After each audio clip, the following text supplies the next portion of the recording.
All we like sheep have gone astray. It's always turning our own separate ways. We have all sinned and fallen short of your glory.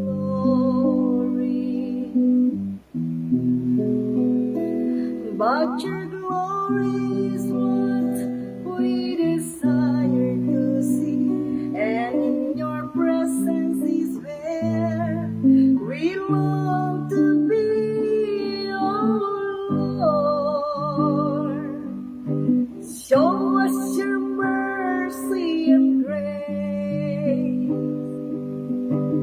Take us to your holy place.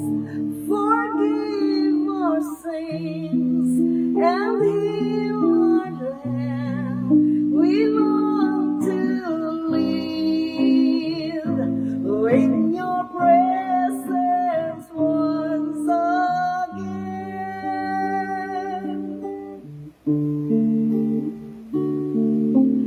Taking our sickness and taking our pain, Jesus the sacrifice lamb has been slain. He was despised, rejected by man. He took our sins. Draw us near to you, Father, through Jesus your Son. Let us worship before you, cleansed by his blood, oh Lord. Show us your mercy and grace. Take us to your holy place. Forgive our sins and heal our land. We long to live in your presence once again.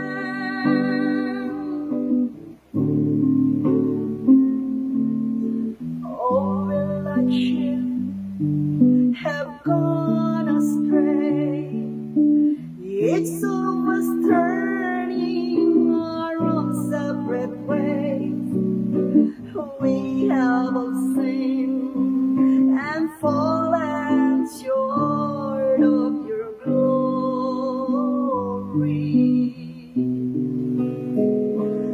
But your glory is what we desire to be, and in your presence is where we long to be, oh Lord. Show us your mercy and grace.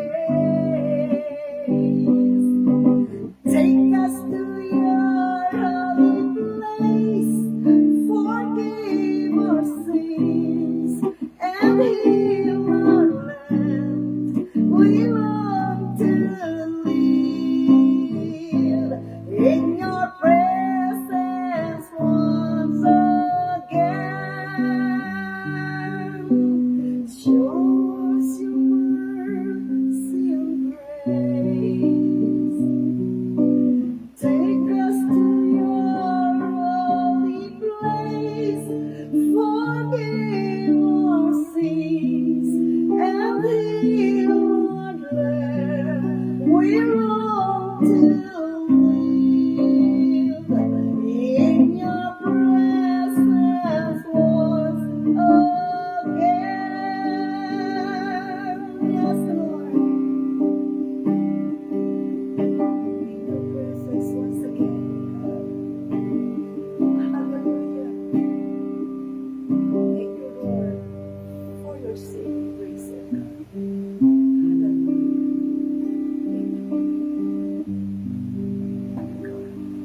Mapagpalang umaga po sa bawat isa. Tayo po ay patuloy na magpuri sa ating Diyos na buhay. Siya ay napakabuti. Di po ba? God is good all the time. and all the time, God is good. Hallelujah. God is good all the time. He put the song of praise in his heart of mine. God is good all the time. Through the darkest night, his light will shine. God is good. God is good all the time. Hallelujah. God is good all the time. He put the song of praise in his heart of mine. God is good all the time. Through the darkest night, his light will shine. God is good. Oh, God is good all the time.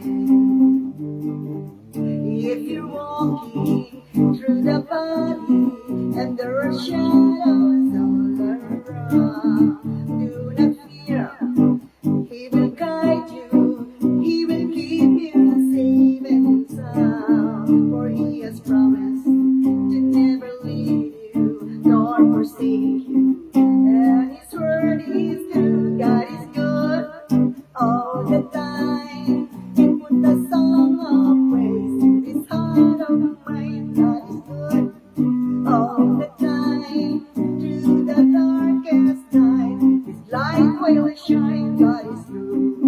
Oh, God is good all the time. Though I may not understand all the plans you have for me, my life is in your hands, and through the eyes of faith I can clearly see God is good all the time. He put the song of praise in his heart of mine. God is good all the time. Through the darkest night, his light will shine. God is good. Oh, God is good all the time. Hallelujah. God is good all the time. Amen? Amen. Hallelujah. Tunay at dakilang ating Diyos. Hindi siya nagbabago. Tayo po ay patuloy na lumapit sa ating Panginoon. Tayo po ay magpasalamat sa kanyang kabutihan. Sapagkat ang ating Diyos ay napakabuti sa kanyang mga ginagawa sa atin at mga ginawa. Salamat po, Panginoon.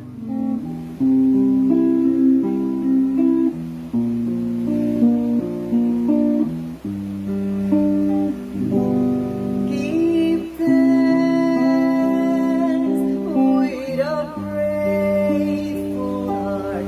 Give thanks to the Holy One. Give thanks because He's given Jesus.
umaga po sa buhay ng bawat isa. Tayo po ay narito muli sa gawain ng Narapat Christian Ministry po. At sa ating paglapit pong ito ay patuloy po natin bigyan ng kapurihan ng ating Diyos na buhay sa ating buhay. At hindi lamang po natin siya bigyan ng kapurihan, kundi tayo po ay handa po natin ang ating mga sarili sa mga oras na ito upang tayo po ay makarinig ng kanyang mga naisin para sa ating buhay. Bago po tayo magsimula ay tayo po muna ay manalangin. Aming Diyos na dakila sa lahat, kami po ay nagpapasalamat sa mga oras nito, sa iyong pag-ibig, sa iyong pagmamahal, sa buhay ng bawat isa sa amin, sa aming paglapit, ang samutalangin. Kami po ay linisin nyo. Tulutan nyo po na ang buhay ng bawat isa ay maging kaaya-aya sa iyong harapan, Panginoon. Anuman ang aming naranasan, anuman ang aming nagawang pagkakamali, pagkakasala, sinasadya man ito hindi, Panginoon, ay itago niyo po kami sa iyong likuran, Panginoon. Linisin niyo po ang aming mga pagkatao, linisin niyo po ang aming puso, linisin niyo po ang aming isipan, Panginoon. Hayaan niyo po, Ama, na sa umagang ito ay kayo ang Diyos na mag-glorify sa buhay ng bawat isa, Panginoon. Hayaan niyo po, Ama, na ang salita niyo ay maging pagkaing espiritual ng bawat isa. At ang iyong salita, Panginoon, ay hindi lamang namin pagkaing espiritual, kundi ito po nawa ay tumimo sa aming puso, Panginoon. Ano man ang aming marinig, ito po nawa ay maging kaya-aya sa aming mga buhay, Panginoon. Hayaan niyo po, Ama, sa mga oras nito, sa bawat isa na narito sa iyong harapan, ang samudalangin, ikaw ang Diyos ang magbigay ng kapahayagan, ikaw ang Diyos ang magbigay ng karunungan, Panginoon. Hayaan niyo po, nabuksan niyo ang aming espiritual na pangunawa, buksan nyo ang aming espiritual na pandinig at maging ang maghahatid ng iyong salita. Itago nyo siya sa iyong likuran, Panginoon. Ikaw ang Diyos ang mangusap sa kanyang buhay. Gamitin nyo po ang kanyang buhay, ang kanyang labi, Panginoon, na ito po nawa.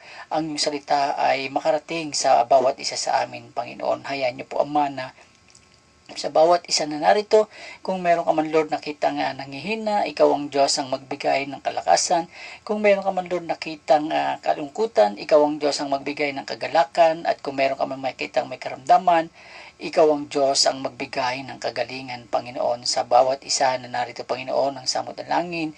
Puspusin niyo po ang aming espiritual na pangunawa, buksan niyo ang aming espiritual na pandinig, hayaan niyo po, Ama, buksan niyo ang paningin ng aming mga puso upang patuloy naming maunawaan ng iyong salita, Panginoon, letra por letra, Panginoon, sapagkat kami naniniwala na ang lahat ng bagay, Panginoon, ay magiging walang saysay kung hindi mo kami sasamahan, Panginoon. Sabi mo nga, isang man o dalawa na nagkakatipon-tipon sa iyong harapan ay naroon ka, Panginoon. Muli, umaasa kami na sa umagang ito, ikaw ang Diyos ang magbigay patnubay, ikaw ang Diyos ang magbigay karunungan sa buhay ng bawat isa. Ito ang aming samudalangin sa matamis na pangalan ni Jesus.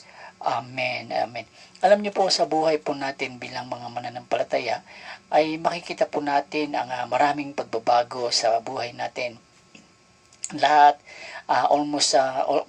malapit na po tayo mag-2 taon na walang activity on the church. Dito sa NCR, tayo po ay almost 2 taon na puros online po karamihan ang ating ginagawa. Ngunit alam niyo po ba na ang lahat ng kaparaanan na ito ay maaring mayroong itinuturo sa atin ng Diyos, at ang nais ng Diyos sa bawat isa sa atin, meron siya mga plano sa buhay natin na maaring ito po ay makakatulong sa atin. Kaya nga po sa umagang ito, maaring nais ng Lord sa buhay ng bawat isa sa atin na tayo ay matutong magpagamit sa Kanya. Hindi lamang po tayong matutong magpagamit sa Kanya, or maaring ang panahon na ito ay ginagamit ng Lord upang tayong lahat ay maging matatag ang ating pananampalataya, at hindi lamang po maging matatag, baka ninanais din Lord na bawat isa sa atin ay lumago ng tuluyan sa Kanya. Napaka-importante po ng ang paglagong espiritual ay ang ating kailangan sa buhay natin. Nais ng Lord na sa darating mga oras, maaring sa ating pagkakataon na mabigyan po tayo na mabuksan muli yung ating gawain, ay siguro nais ng Lord na pagdating doon, tayo po ay hindi na lamang basta mananampalataya, kundi tayo po ay mga mananampalatayang matatag na, mananampalatayang lumalago na. Kaya po sa umagang ito, tayo po muna ay sumandaling makapagbukas sa aklat ng mga Pedro o sa aklat ng Santiago, sa aklat po ni Peter, sa Peter sa aklat ni Pedro, yan po, sa aklat ni Peter, 1 Peter chapter 2 verse 2 po. Ang unang sulat ni Pedro, ikalawang chapter po, verse 2. Ganito po ang sinasabi dyan. Gaya ng mga sanggol na bagong panganak, ay nasain ninyo ang gatas na walang daya na ukol sa Espiritu upang sa pamamagitan nito'y magsilago kayo sa ikaliligtas. So, umaga pong ito, ang ating pong topic sa umagang ito, grow spiritually.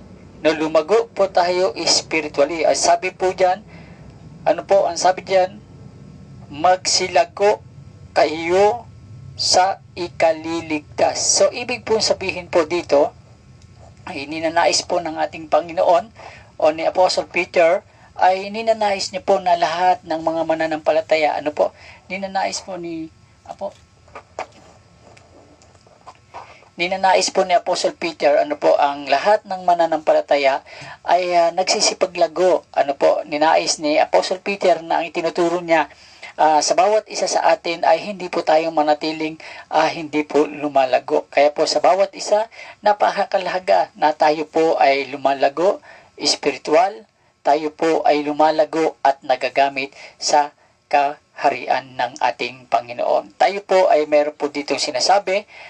Ang isang halimbawa po natin dyan, o yung ating unang topic po dyan, ay tayo po ay lumago kagaya ni Kristo.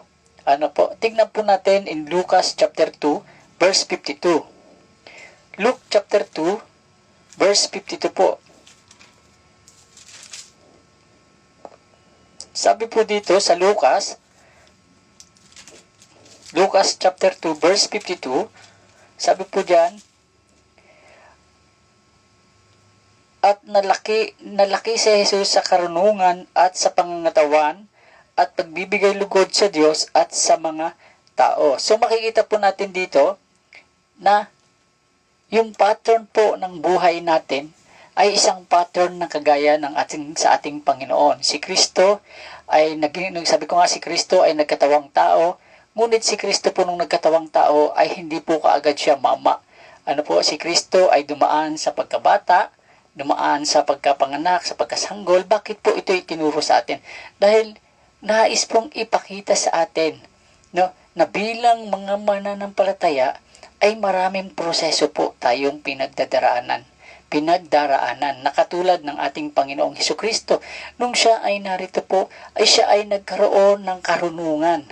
Ano, hindi lamang po basta-basta karunungan, yung sinasabi nga po rito sa ating binasa, siya po ay naging kalugod-lugod, no? Nagbibigay lugod sa Diyos at sa mga tao. So, ibig po sabihin natin, dito po makikita natin na yung ating Panginoon, nung siya ay narito, hindi lamang po siya pangkaraniwang bata, hindi lamang po siya pangkaraniwang mama, hindi lamang po siya pangkaraniwang binata, kundi hindi rin po siya pangkaraniwang isang manlalakbay. Ano po, ang ating Panginoon po, nung narito, ay naging kalugod-lugod sa ating Diyos at sa harapan ng mga tao. So makikita po natin ang isang bata na lumalaki, di ba? Makikita po natin sa ating mga anak, kung ang ating mga anak ay nagiging kalugod-lugod sa atin, makikita po natin na yung ating mga anak ay nagsisikap, pero hindi sila nagiging pabigat sa atin. Ano po, sila po yung nagiging kagalakan sa buhay natin. At ito ang nangyayari sa ating Panginoon.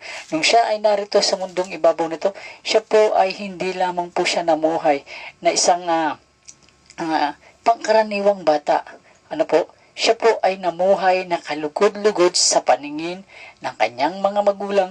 Siya po ay namuhay na kalugod-lugod sa harapan ng Diyos at sa harapan ng mga tao. Sa buhay po natin bilang mananampalataya, hindi po natin pwede sabihin, bago pa lamang ako mananampalataya, kaya ganito pa yung aking attitude. Hindi po natin pwede sabihin na tayong mga mananampalataya ay dumaraan po tayo sa mga ganitong pagproseso.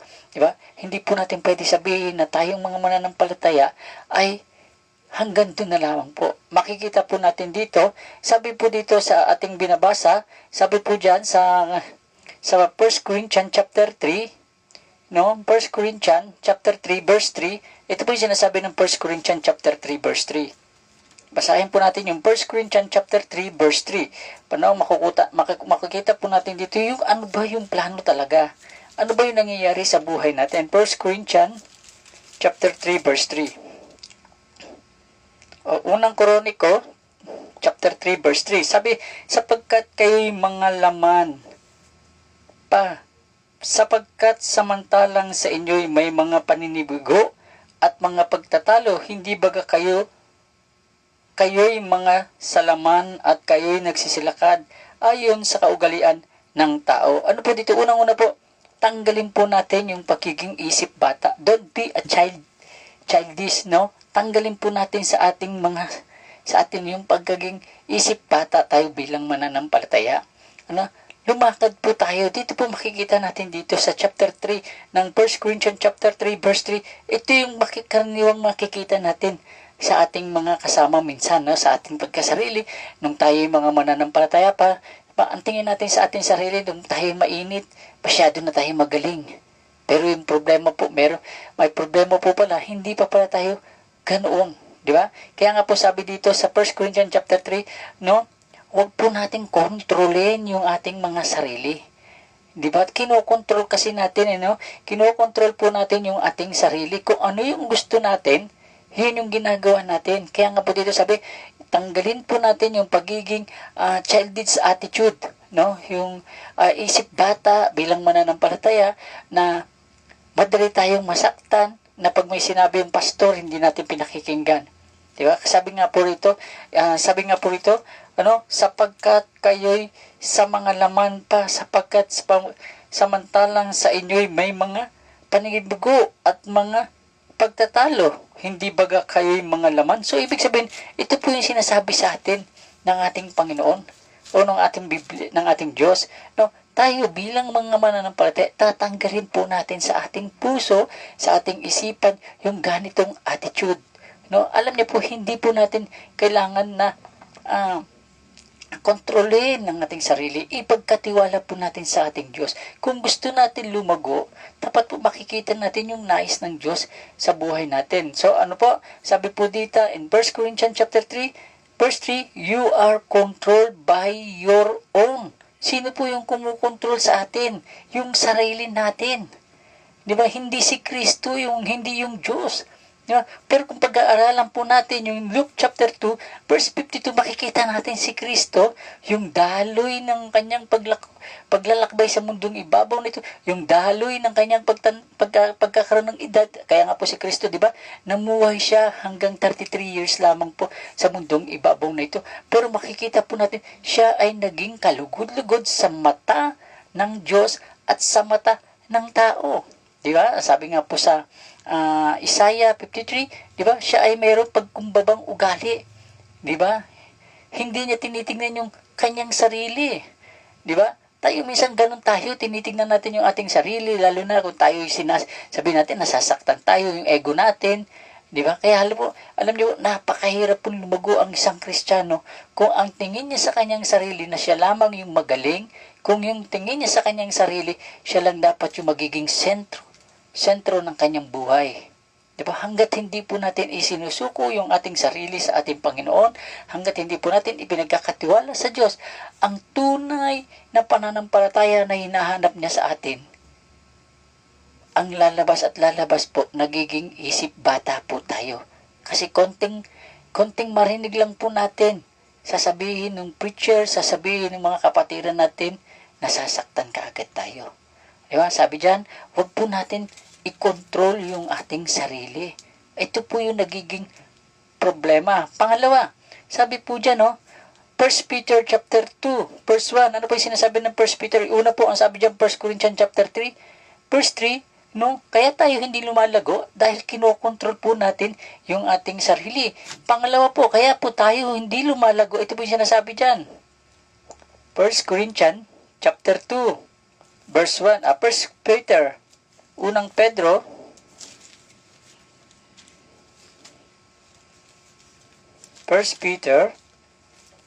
chapter 2, verse 1. Sabi dyan, kaya't sa 1 Peter chapter 2, verse 1, kaya't sa hihiwalay ng lahat na kasamaan at lahat ng pandaraya at pagpapaimbabaw at pagnananghili at lahat ng mga panlalait. Ano po sinasabi dito, no? Ano? 1 Peter chapter 2, verse 1, ano po yung sinasabi dyan? No? Kaya't paghihiwalay ng lahat ng kasamaan at lahat ng pandaraya at pagpapaimbabaw at mga pananalhi ng mga panglalait. Ano po yung sabi dyan? Huwag po natin ipakita sa ating sarili na tayo ay nagpapakabitan na pinapakita natin mabait tayo, ipinapakita natin spiritually tayo, gumagawa tayo ng ganito. Pero yung totoo po, mayroon pong sinasabi dito. Ano po yun? Yung panlalait, yung kasamaan, yung pandaraya, yung pagpapaimbabaw. Marami po tayong makikitang ganyan minsan ng mga Kristiyano, yung paimbabaw. Yung paimbabaw lang sila. Pagkaharap tayo, okay tayo, pero pag talikod tayo, hindi tayo okay. Diba? Hindi nila tayo kayang tanggapin na kung sino tayo, sasabihin na hanggat maaari, meron silang masasabi sa atin. Diba? Ito po yung sinasabi dito sa 1 Peter chapter 2, verse 1. Huwag po tayo dapat ganito eh. Ito yung nagiging problema, nagiging paimbabaw yung mga Kristiyano, nagiging magpapaimbabaw sila. Akala natin okay sila, akala natin ganito sila.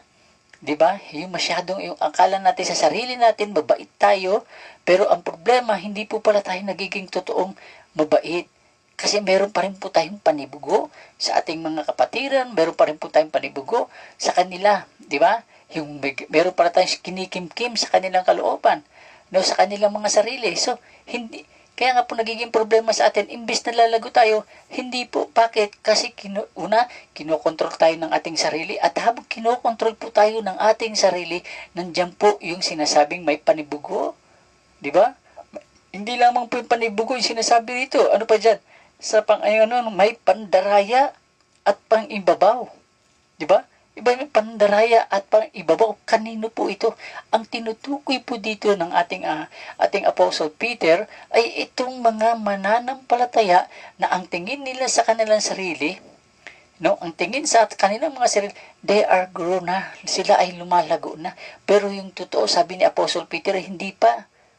Diba? Kasi nariyan pa yung pandaraya, nariyan pa yung panlalait sa inyong kapwa. Diba? Hindi lamang po panlalait sa inyong kapwa. Ano pa dyan? Nandiyan yung pandaraya, yung pananghili, ano ba yung pananghili? Ito po yung yung meron tayong meron tayong mga sama ng loob sa ating kapwa. Diba? Meron tayong sama ng loob. Minsan makikita natin, akala natin okay tayo kay pastor, pero minsan masama yung loob natin kay pastor. Diba? Bakit? Kasi sinaktan tayo ni pastor sa preaching, sinaktan tayo ni pastor. Alam niyo po sa buhay nating mga mananampalataya, tingnan po muna natin yung ating sarili. Di ba? Alam niyo po, napakasarap kung tayo ay tinitignan natin yung ating sarili na lumalago, kasi ito yung gusto ng Lord. Itong sa number 1 po, yung lumago tayo parang kay Kristo. Ito po ipinapakita po si Kristo. Naging mabuti siya sa paningin ng tao, naging mabuti siya sa paningin ng Diyos. At ito po yung pattern na gustong tularan natin. Kaya lamang po ipinapakita po bakit po natin siya hindi natutularan, hindi po tayo nakaka-actual ng ganun, dahil po yung sinasabi dito, ano po yung sinasabi dito? Ano po ba yung sinasabi dito? Makikita po natin sa ating sarili, kinokontrol natin yung ating sarili, kinokontrol tayo ng ating sarili, di ba? Yung panigbugo ang kumokontrol sa atin, yung inggit ang kumokontrol sa atin, 'di ba? Yung panibugo, yung inggit, yung sama ng loob ang kumokontrol sa atin, yung galit ang kumokontrol sa atin. Kaya hindi po tayo lumalago. Kahit pa sabihin pa natin na matagal na tayong mananampalataya. 'Di ba? Kahit pa sabihin natin na tayo ay mga totoong mananampalataya. Tatay ko mananampalataya, ang mama ko mananampalataya. Pero habang meron po tayong mga ganitong attitude sa buhay natin, tandaan po natin, tayo po ay hindi lalago spiritually. Hindi po tayo lalago sa ating pananampalataya. Mananatili po tayong bata. Bakit po? mahihirapan po tayong makita yung mga nais ng Diyos na magaganda sa ating kapwa mananampalataya, mahihirapan po tayong makita yung mga bagay na nais ng Diyos na makita natin sa ikaluluwalhati niya para sa atin. Bakit po? Kasi habang meron po tayong panibugho, meron tayong galit sa puso natin, hindi lamang po galit sa puso, meron tayong isip bata sa atin, no? Akala natin bata lang yung nag-iisip bata, pero hindi natin napapansin, tayo rin palang mga minsan mananampalataya, nag-iisip bata tayo. Lalo na pag minsan hindi tayo napapansin, hindi tayo nadadalaw, di ba? Akala natin hindi na tayo importante sa isang iglesia pagka ganun nangyayari sa atin. No?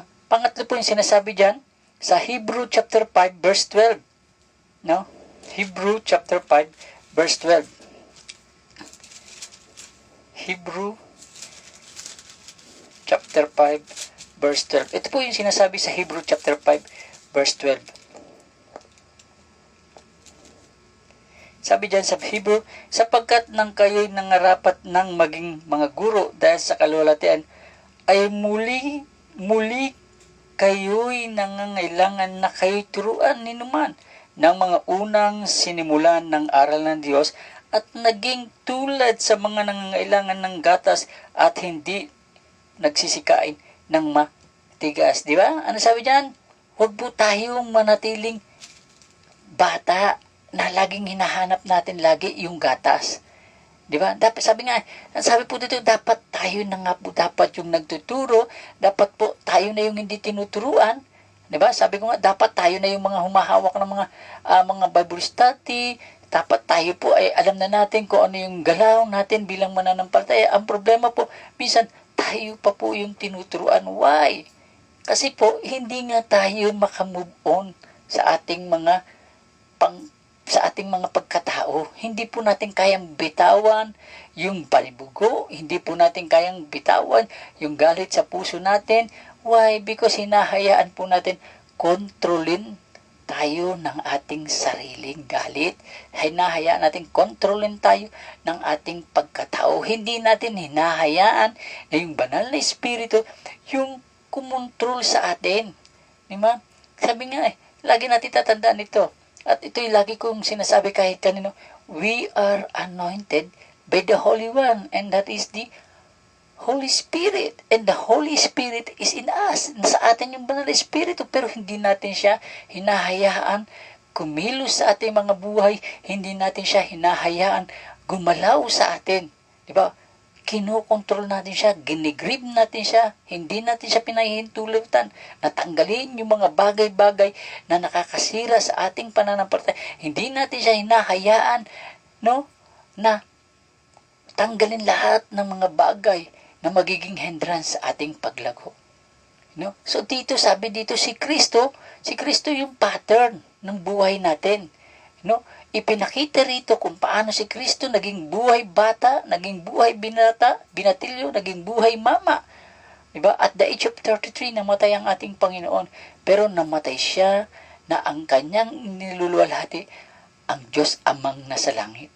Diba? Hindi naman sinabing mamamatay tayo Diba? Ang sinasabi po rito, yung pagkatao natin sa ating sarili, nung tanggapin natin si Kristo, kailangan hayaan po natin na hindi na tayo kinokontrol ng ating sarili.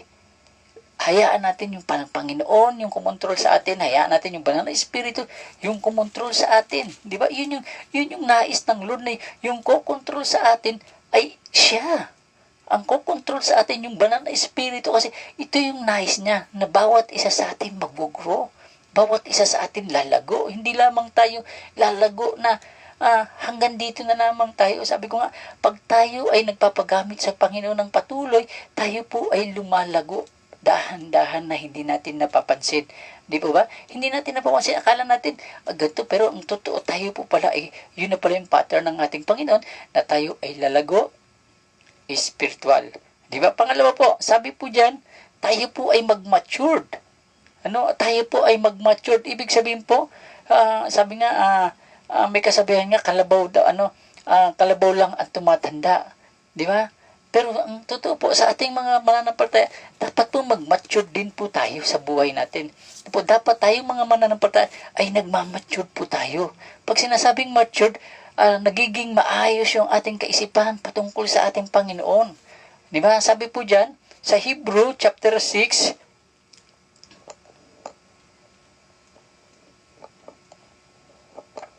Hebrew chapter 6 verse 1, sabi po dyan, kaya't kayo'y tumigil na ng pagsasalita ng mga unang sinimulan ng aral ni Kristo, at tayo'y magpatuloy sa kasakdalan na huwag nating ilagay na muli ang kinakasligan ng pagsisisi sa mga patay na mga gawa at pananampalataya sa Diyos. Ano ibig sabihin po nito?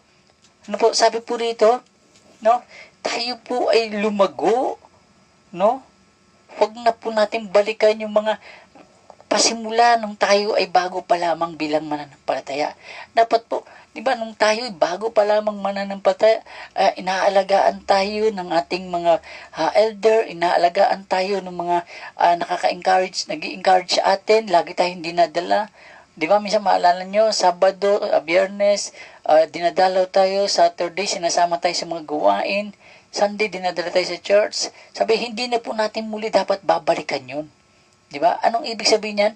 Tayo na po pala yung kusang gagawa nun sa ating sarili na hindi na kailangan pa magpapaalala sa atin na Sunday, na hindi na kailangan may magpapaalala pa sa atin na basahin natin yung ating Biblia. Hindi na po natin kailangan na may magpapaalala pa sa atin. Di ba? Kusa na po natin ginagawa sa ating sarili. Kaya nga po sabi dito, sabi diyan, tayo po ay lumago, spiritual, be matured. Magkaisip po tayo, maging maayos ang ating, mag-mature po ang ating kaisipan pagdating sa pananaw sa Panginoon. Alam niyo po, akin pong nakikita na maaring ito pong nangyayari sa atin, yung panahon ng pandemya. Sabi ko nga po kanina, maaring may plano yung Panginoon sa buhay ng bawat isa sa atin. Kung bakit almost 2 years na tayong walang aktual na gawain sa church. At puros online po tayo. Nung maaring pagdating ng panahon, nais ng Lord na pag nariyan na yung church, nais ng Lord, lahat tayo ay masigasig na. Diba? Meron na magpipresenta sa atin, maaring magpipresenta na sa atin, Pastor, pwede ba magtutugtog ako? Pastor, pwede ba ako hawak ng Bible study? Pastor, pwede ba? No? Kasi maaring ito yung pattern ng Lord sa atin, tinuturuan tayo. Imagine this, noong 1820, nangyari na po ito. Diba? 1820, natigil yung mga gawain sa church. Diba? 1720, diba? Tapos, ito nangyari na naman. So, ibig sabihin po, every 100 years, nagkakaroon ng gantong pagkakaroon ng pagkabago ng klase ng pananampalataya. Diba? At isipin po natin ngayon, no? Yung mga nangyayari sa paligid po natin, maaaring ito po ay pattern na ninanais ng Lord na maging matatag na tayo bawat isa. Diba? Maaring ito yung nagiging pattern ng Diyos na bawat isa sa atin ay makita niya na sa kanyang pagbabalik ay handang-handa na tayo. Diba? Kaya nga po kailangan natin, pag tayo handang-handa na, prepare na po tayo sa atin. Alam natin kung saan tayo pupunta. Alam natin kung saan tayo dadalhin ng Panginoon. Diba? Ito yung nais siguro ng Lord kung bakit nangyayari yung ganitong pagkakataon na dapat nating makita sa ating sarili na tayo po ay handa na natin sarili natin. Kaya nga po, yung pangalawang point po natin dito, mag-matured na po tayo bilang isang mananampalataya. Diba? Hindi na natin kailangan na kalimutan na po natin yung mga bagay na yung una, kung meron pa tayong kagalit hanggang ngayon, no? Yung mga kagalit natin na hindi naman nila alam na galit tayo sa kanila, nagkasakit tayo, sila hindi nagkasakit. Kung meron tayong kasamaan ng loob, no, na yung tao hindi naman masama yung loob sa atin, pero pinipilit natin masama ang loob natin sa kanya. Di ba? Dapat po sa ngayon po, wala na po yan. Di ba? Tulungan po natin, hayaan po natin malayang makakilos yung banal na espiritu sa buhay ng bawat mananampalataya sa panahon na ito. Diba? At dapat po nagkakaisa tayo. Pansinin niyo po yung nangyayari sa Afghanistan. No? Afghanistan, hinahanap na nila yung mga Kristiyano roon. Lahat basta Kristiyano, okay na, pinapatay na nila. Diba? Ang mga Taliban, nung palala na po yung sitwasyon natin, no? At marami po, alam niyo po ba na sa pag tayo po ay makikita natin sa mga pahayagan, marami pong pagbabago, no? na unti-unti na nagaganap. Sabi ko nga, tayo po nakikita na natin yung mga pagputok ng mga pagbulkan ng pagputok ng mga bulkan. Nakikita po natin yung mga pagkasunog ng mga kagubatan. Ano ba? Nakikita na po natin yung taggutom, di ba? Hindi lamang po taggutom sa pisikal, kundi maging taggutom sa mga gawain ng Panginoon. Di ba, sabi nga po sa Hosea, may nabasa po ako sa Hosea, nakalimutan ko na po anong chapter yun. Ang sabi ron, darating ng panahon, magkakaroon ng pagkauhaw, pagkagutom ang bawat tao. No, hindi sa material, hindi sa mga pagkain, kundi sa bawat salita ng Panginoon ay magkakaroon ng pagkauhaw. At makikita po natin ngayon, halos lahat ng churches sa buong NCR, online po sila. Di ba? Yung mga nasa probinsya, napakapalad po nila. Diba? Na mayroon pang mga gawain. Diba? Pero tayo po, ito po ay ininanais ng Lord tayo. Dahil ito po, narito tayo sa sentro, nais ng Lord tayo ang unang magiging handa. Tayo yung unang nagiging matatag. Diba? Kaya po dito, sinabi niya rito, diba? Sabi diyan, no, unang-una, tayo po ay mag-matured. No? Tapos, sabi po diyan, tayo po ay makiisa. No? Makiisa. 1 Corinthians chapter 3 verse 11, ito po yung napaka-importante. Para po tayo ay lumago, mag-matured. Ito po yung sinasabi ng 1 Corinthians. No? Para po tayo mag-matured, ito po yung sinasabi ng 1 Corinthians chapter 3. 1 Corinthians chapter 3 verse 11. Sabi po dito sa 1 Corinthians, sapagkat sino man ay hindi makakapagpalagay ng ibang pinagsarangan kundi ang nalagay na ito'y si Kristo. Ano ibig sabihin po dito? Ito, tayo po ay makiisa, di ba? Tayo po ay makaisa saan? Ito yung ninanais ng ating Panginoon. Tayo ay nakikiisa sa Kanya. Sabi niya, sapagkat sino man ay hindi makakapagpalagay ng ibang pagsasalansangan kundi ang nalalagay na ito ay si Kristo. Ano yung ninanais ng ating Panginoon? Tayo po ay nakikiisa. Ano po? Tayo po ay nakikiisa sa gawain niya. Tayo po ay sumasama. Tayo po ay tumutulong. Di ba? Tayo po ay, hindi lamang po tayo tumutulong. Tayo po ay nakikibagay sa mga nais ng ating Panginoon. Yan po ay makikita natin sa 1 Corinthians chapter 3 verse 11 and 1 Corinthians chapter 3 verse 9. Ano po yung sinasabi ng 1 Corinthians chapter 3 verse 9? Sabi po dyan, sabi to, sapagkat tayo'y ay mga kamanggagawa ng Diyos. Kayo ang bukid ng Diyos, ang gusali ng Diyos. Anong sinasabi po dyan? No? Tayo po ay partner ng gawain ng Panginoon. So, ibig sabihin po, sabi ko nga po, kung gusto po natin lumago, ang sinasabi dyan sa verse 11, tayo po una nakikipagkaisa. Pangalawa, sa chapter 9, tayo po ay, hindi lang po tayo nakikisa, tayo po ay nagpapagamit. Diba? Gusto natin mag-mature, gusto natin lumago, ibig sabihin, lumago tayo, kailangan po magpagamit tayo, makiisa tayo sa gawain ng ating Panginoon. Diba? Ang nais ng Lord, bawat isa sa atin eh. Sabi ko nga po, hindi po tayo lalago kung hindi po tayo makikiisa. Alam niyo po, sa panahon na ito, naalala ko nga, ang ganda ng preaching ni Pastor Roland last week, di ba? Pero makikita natin yung nais ng Lord sa preaching ni Pastor Roland, na bawat isa sa atin ay maging maayos yung ating pananampalataya, maging maayos yung ating paglilingkod sa Kanya. No? At kailangan po tayong lahat ay lalago. Diba? Yun yung pattern ng Diyos eh. Yun ang pattern ng Diyos na gusto niya ikaw mag-grow. Si Kristo pinakita niya kung paano siya namuhay bilang isang tao. At hindi lamang siya nabuhay ng isang tao, kundi namuhay siyang normal, pero namumuhay siyang lumalago na hindi nakakalimot sa Diyos. At ito yung gusto ng Lord. Bawat isa sa atin, hindi tayo makalimot sa gawain ng Panginoon.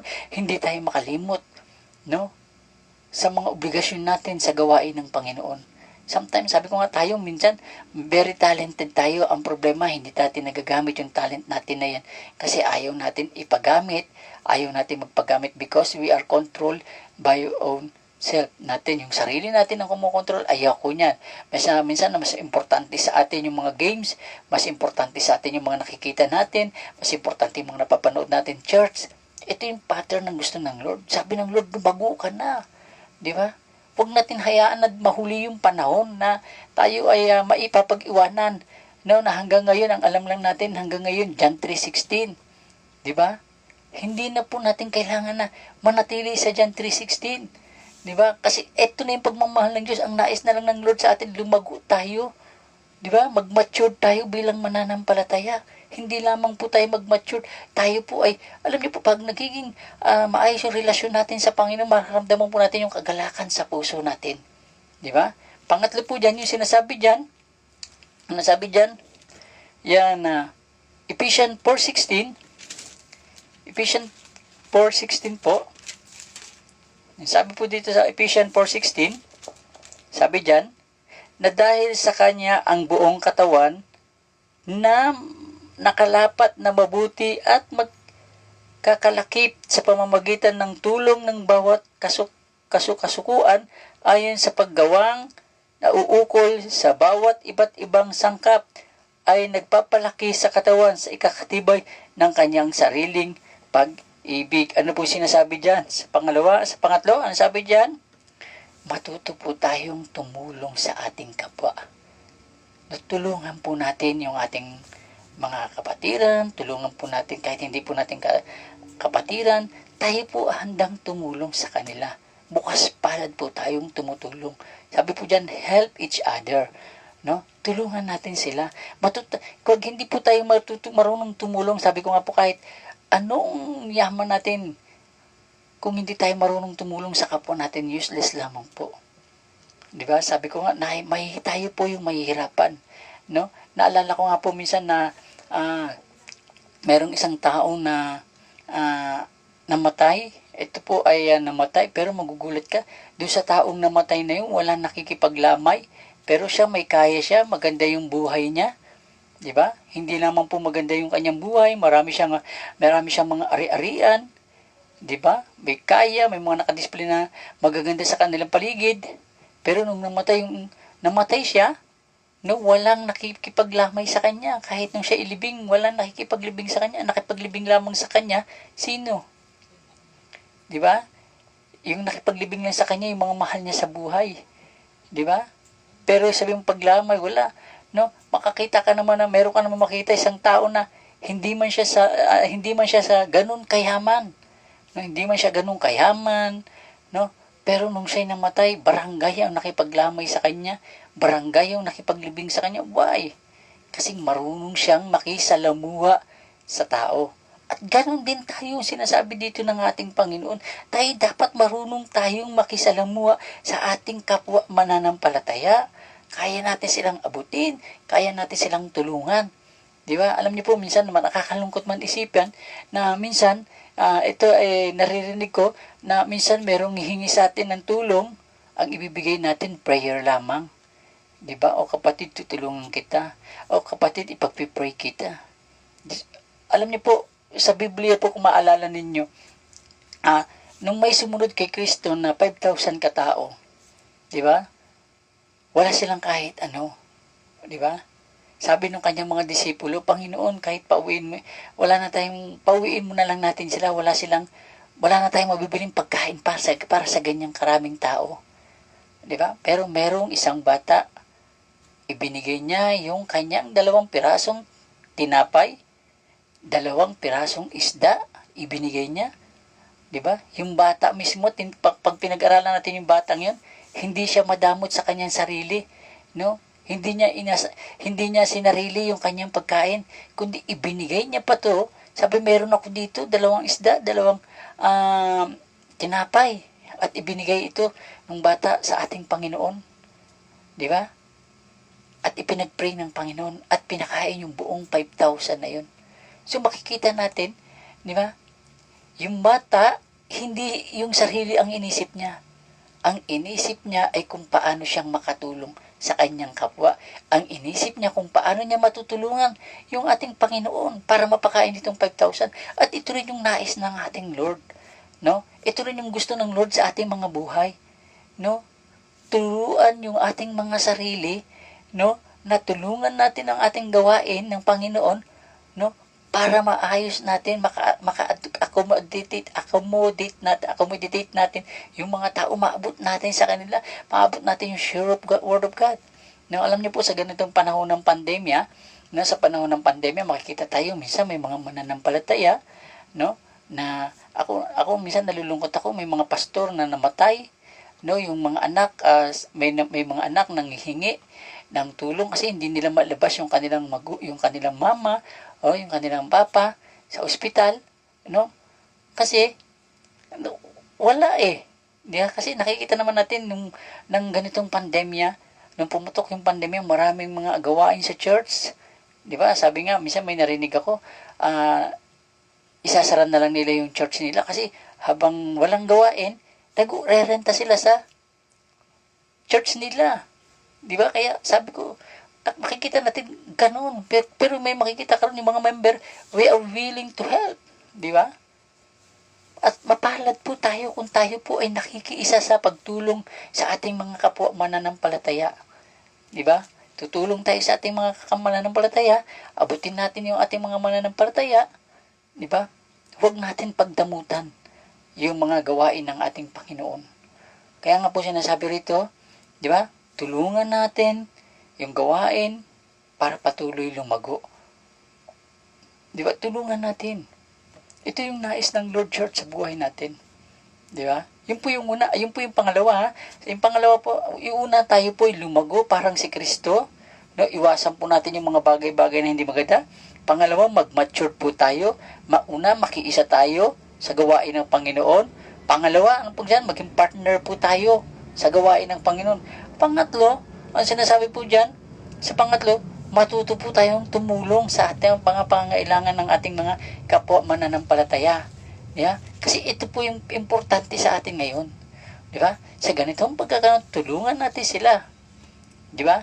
Kasi tamul kam, parang gusto po natin lumago, para lang po gusto lang natin, kung gusto po talaga natin lumago, matuto po tayong makiisa sa gawain ng ating Panginoon. Pangatlo po yung sinasabi po dyan, sabi dyan, tayo po ay lumago sa 2 Peter po, ito po yung pangatlo, 2 Peter po, ikalawang Pedro, 2 Peter,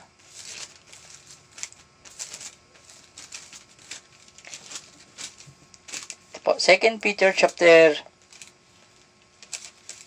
2, verse 3, chapter 2, verse 3, chapter 3, verse 18 po. Ito po yung sinasabi ng chapter 3, verse 18. Datapwat magsilago kayo sa biyaya at sa pagkakilala sa ating Panginoon at tagapagligtas na si Hesus Kristo, sa Kanya nawa ang kaluwalhatian ngayon at magpakailanman. Siya nawa. Ano po ibig sabihin nito? Sabi po dito, tayo po ay lumago nawa, no? Sa Kanyang, ano po ang sinasabi tayo? Tayo po ay lumago nawa sa Kanyang kaluwalhatian. Ano? Tagapagligtas na si Hesus sa pagsumakanya nawa ang kaluwalhatian ngayon at magpakailanman. No? Sabi diyan, tayo po ay magsilago sa biyaya ng ating Panginoon. Diba? Ibig po sabihin ni Apostle Peter, dapat tayo ay lumalago talagang mananampalataya. Hindi tayo na pag-iiwanan. Dapat po, sabi nga po, dapat tayo po, alam na natin yung salita ng Panginoon, dapat po ito ay nagkakaroon na ng buhay sa atin. Ito po ay nagkakaroon na ng pagkakataon na nagagampanan na natin yung mga ninanais ng ating Panginoon sa atin. Sabi po dyan, magkaroon po tayo ng paglago sa pananampalataya ng ating Panginoon dahil nais ng Diyos bawat isa sa atin nag-grow spiritual. Diba? Nais ng Lord hindi tayo mangmang. Nais ng Lord hindi tayo, no? Nais ng Lord marunong tayong tumayo at yung salita ng Panginoon ay narito sa ating puso. Hindi lamang po sa ating puso, narito rin sa ating kaisipan. Diba? Lalong ngayon na panahon ng ganito, kailangan natin yung salita ng Diyos. Ngayon, lalo yung panahon na ito, kailangan po natin ay maging matatag yung ating pananampalataya dahil hindi pa po natin alam yung kasunod na pwedeng mangyari. Diba? Sa mga taong ito. Diba? Sabi ko nga po, nagkakagulo sa ibang bansa, nagkakagulo dahil lamang sa vaccine. Diba? Sa ibang bansa nagkakagulo, yung mga Kristiyano pinahihirapan na. Sa ibang bansa nasusunog na yung mga kagubatan, no, pumuputok na yung bulkan. Dito sa Pilipinas, nagpuputukan na yung mga bulkan, diba? Nagwa-warning na. So makikita natin, hindi lang po nagkakaroon na ng kagutuman. So makikita po natin dahan-dahan na po yung nangyayari. Pero ang gusto ng Lord sa atin ngayon ay manatili tayong matatag sa Kanya. Nagmamature po tayo. No? Matatag yung ating pananampalataya. Una, sabi po dyan, number 1 po yung sinasabi dyan, grow in the knowledge of God. Pansinin po natin 2 Peter chapter 1, verse 1 to 8. Pansinin po natin 2 Peter chapter 1, 2 Peter chapter 1, verse to 8. Sabi po dyan, si Simon Pedro na alipin at apostol ni Hesukristo na nagsipaggamit na kasama namin na mahalagang pananampalataya sa katwiran ng ating Diyos at tagapagligtas na si Hesukristo.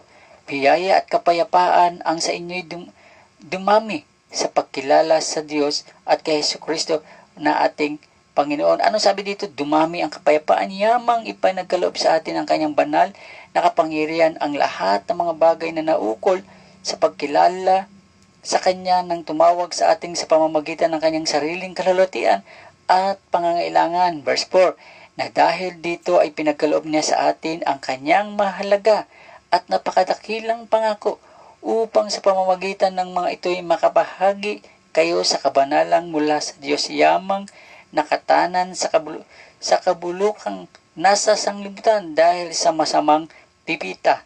Oo, verse 5, oo, at dahil din dito sa pagkatatag sa ganang inyo ng buong sikap ay ipamahagi ninyo sa inyong pananampalataya ang kagalingan, at sa kagalingan ay kaalaman, at ang sa kaalaman ay ang pagpipigil, at sa pagpipigil ay pagtitiis, at pagtitiis ang kabanalan, at ang kabanalan ay mabuting kalooban sa kapatid, at sa mabuting kalooban sa kapatid ay ang kanyang pag-ibig, sapagkat kung nasa inyo ang mga bagay na ito ay sumasagana sa inyo, sapagkat kung nasa inyo ang mga bagay na ito at sumasagana ay hindi kayo papabayaang maging mga tamad o mga walang bunga ng pagkilala sa ating Diyos sa Panginoong Hesukristo. So makikita po natin, ano sabi dito? Tayo po, yung kabanalan, yung mga mabuting kalooban. Anong sabi po dyan? Yung mga mabuting kalooban, ipinagkatiwala sabi dyan, tapos mag-grow sa kaalaman patungkol sa salita ng Diyos. Diba? Ito yung nais ng Panginoon. Nung nag-grow tayo sa Kanyang salita, nagmamature tayo sa Kanyang salita, diba? Hindi ka lang nag-grow, hindi ka lang nagmamature, meron ka pang pag-ibig, hindi ka tamad pagdating sa Panginoon. Hindi tayo nagiging tamad para sa Diyos.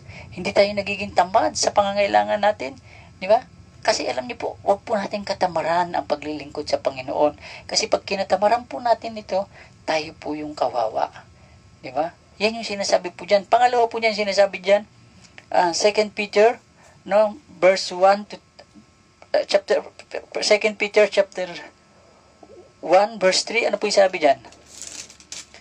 Sabi dyan, purihin nawa ang Diyos at Ama ng ating Panginoong Hesukristo na ayon sa kanyang malalaking awa ay ipinanganak na muli tayo sa isang buhay na pag-asa at sa pamamagitan ng panggawan na muli ni Hesukristo sa mga patay. Ano sabi dyan? Mabuhay po tayo sa pamamagitan ng godly life. Yeah? Mamuhay tayo ayon sa nais ng Panginoon sa buhay natin. Yeah? Ito yung nais ng Lord. Godly life meron sa puso natin. Godly life yung ginagawa natin. Diba? Yung buhay natin po sa Diyos.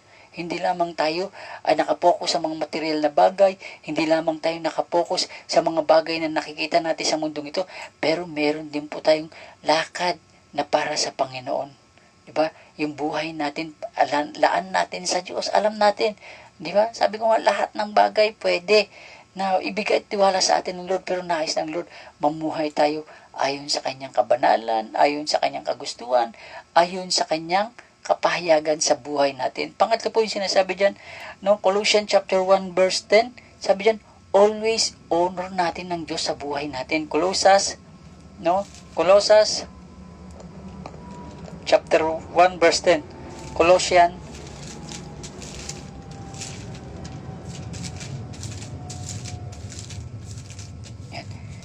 Colossians chapter 1 verse 10. Sabi po diyan, upang kayo magsilakad ng nararapat sa Panginoon sa buong ikalulugod niya at magsipamunga sa bawat gawang mabuti at magsilago sa kaalaman ng Diyos. Anong sabi diyan?